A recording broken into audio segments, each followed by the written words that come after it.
Right, good morning and happy Easter. So, in our gospel, we have Mary Magdalene, we have Peter, and we have the disciple whom Jesus loved, which tradition often associates, and I think rightly so, with the Apostle John. Okay, so Mary Magdalene, Peter, and John all go to the tomb, see the tomb empty, and they don't know what to make of it.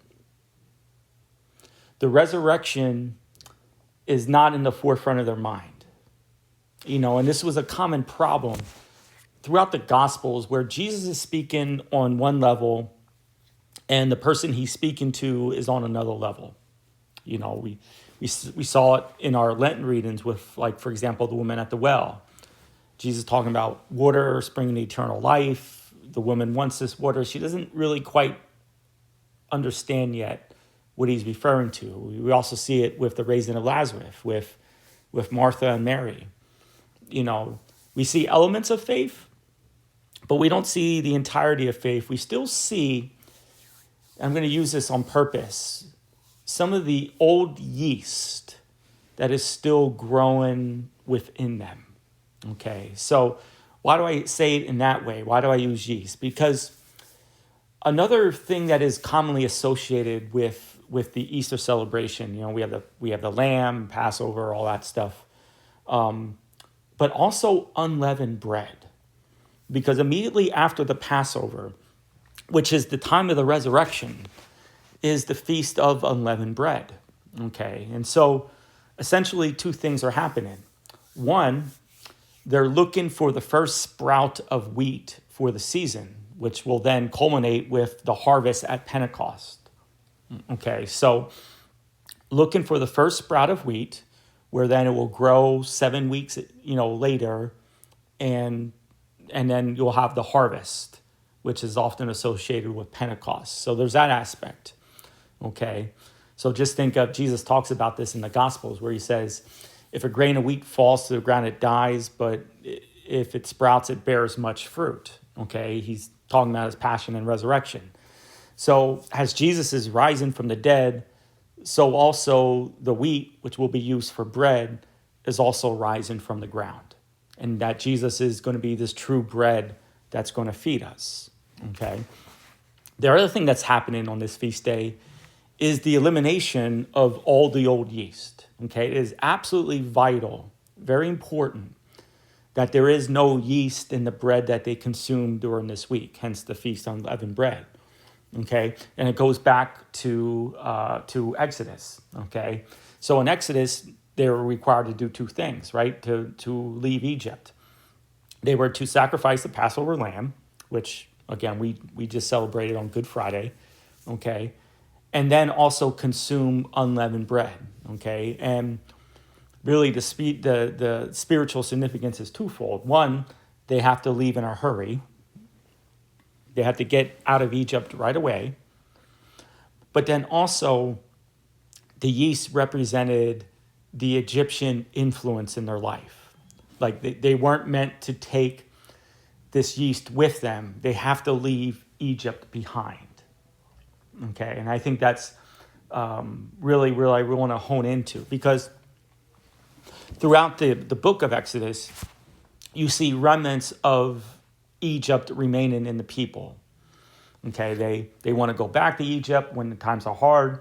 When Moses disappears up the mountain for a while, they worship the golden calf, which was an Egyptian god. Okay, like the Egypt has never, it was meant to leave them, but they took some of that old yeast behind. Okay, so when you look at our second reading, you see St. Paul also talking about this, where he says, you have to get rid of the old yeast, which for him is a symbol of sin and our old way of life, our old way of thinking. We have to leave it behind because the Passover lamb has been sacrificed, which makes some to believe that, Paul's writing this letter, or at least writing this letter around the feast of Passover and unleavened bread, that he's using these analogies of a paschal lamb and unleavened bread. But going back to the Gospels, this old way of thinking. So we have this Feast of Unleavened Bread, where now there's going to be new yeast.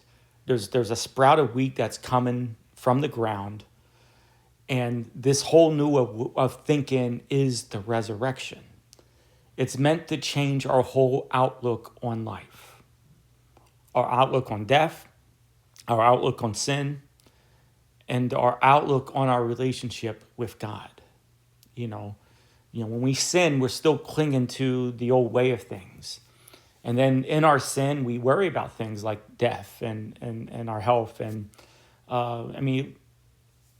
often if we look at the cares of our lives, and again, not to say that they're not important, a lot of our cares are necessary for our survival. But then again, we always got to put it in the context and perspective of the resurrection of eternal life. That what we strive here now and the things that we strive here are just temporary or just meant to keep us going.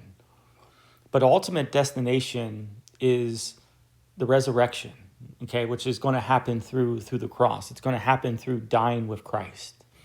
This is why the sacrament of baptism is so significant, so big in the Easter celebration, because it's a new way of life, a new way of thinking as we die with Christ so that we will also rise with Christ, okay? And what helps sustain us in this life is the Eucharist, okay? This is why Sunday, which was an insignificant day before Jesus, right? So Sunday is our Monday, right? Monday is when we go back to work. Sunday, notice that Mary and the other women are going to anoint the body on Jesus on Sunday. It's a day where they're allowed to do work. The Sabbath is over. The Passover is over. They're now going to go back to work. Okay, that was Sunday. But all that changes now. The resurrection, the eighth day of creation, the new life, the new way of thinking, the new beginning is now a day of the Sabbath for us. It's a day where we enter into covenant with God, and a day when we enter into the bread that will feed us, okay, the bread of life, Jesus Christ himself. So we'll see next week that their way of thinking will change once the appearance of Jesus Christ appears to them.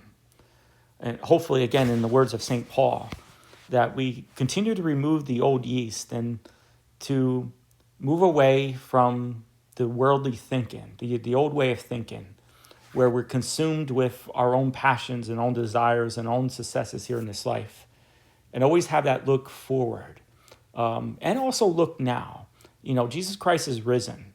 Let that change your perspective on how you see life with Christ, on worship with God, and most importantly, this great problem of death that we have.